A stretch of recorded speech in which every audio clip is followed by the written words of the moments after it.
Bandit Big Rig Series brings showtime to truck racing.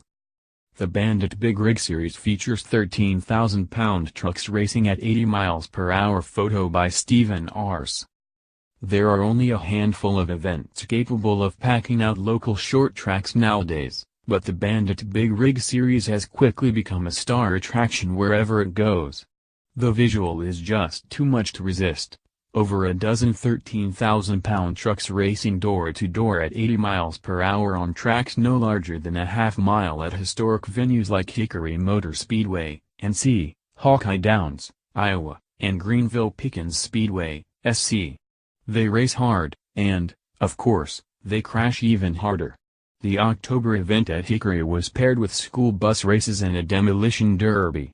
It proved to be such a hot ticket that late-arriving fans were actually turned away at the front gate.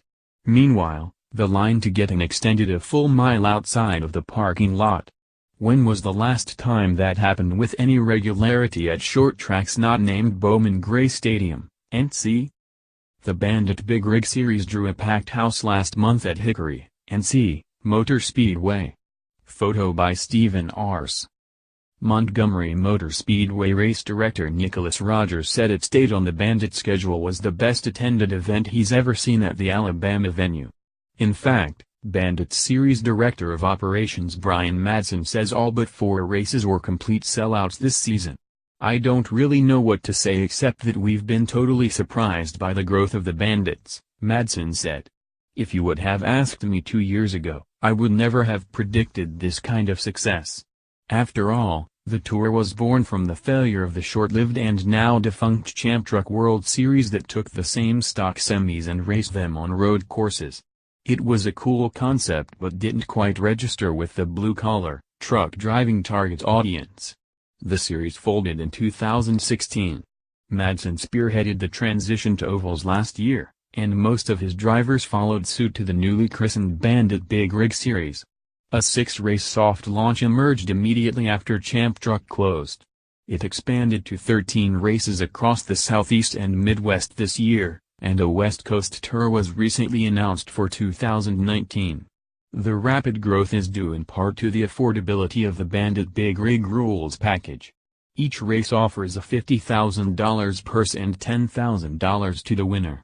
The championship points fund is set to pay $20,000 to the eventual series victor.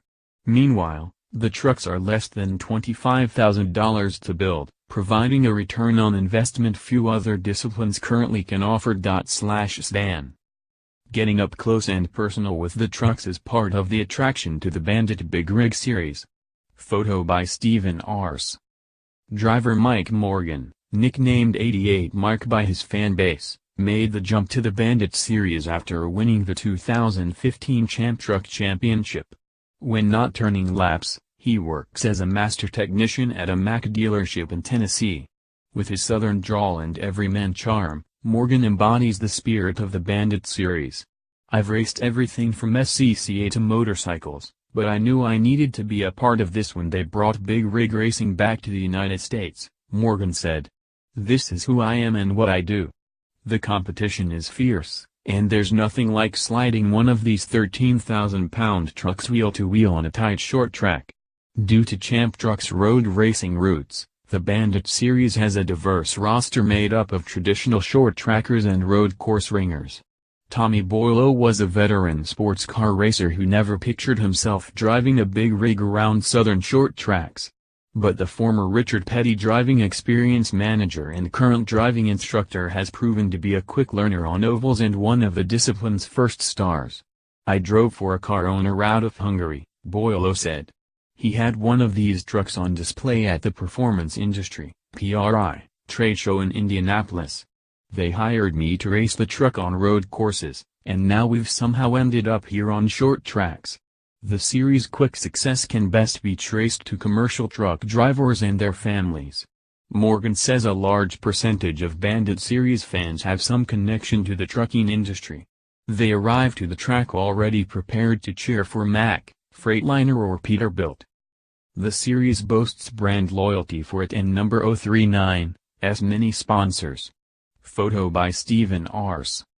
These are natural, built-in rivalries and perhaps eventual marketing partners for the still-growing series. We have brand loyalty, Morgan said. I don't mean to disrespect NASCAR, but when Ford, Chevrolet and Dodge all look the same, fans just have a hard time investing in certain teams. Our fans are very passionate about which trucks they want to win or lose. Morgan argues big rig racing has the wow factor of Monster Jam with the accessibility of local late-model events. The most fun I have is hanging out with our fans, Morgan said. Racing needs kids to survive. They tell their parents to come to our races because we're still cool. So if I have to stay until 2 a.m. signing autographs and helping kids get into my truck or blow the horn, that's what we're going to do. He just might save short-track racing in the process. Not even 20 years ago, Hickory was home to the NASCAR's Xfinity Series. Now it's largely an afterthought in its own community. But the Bandits put tracks like this back on the map this year. Well, first of all, I hope that we're not just a novelty, Boileau said. We think this can continue to grow. But we take a lot of pride in how many fans show up to watch us race. Every track needs some kind of big event to just get people talking. So we just want to put on a good show, and hopefully, we leave these tracks in a better place than we found them. By Matt Weaver.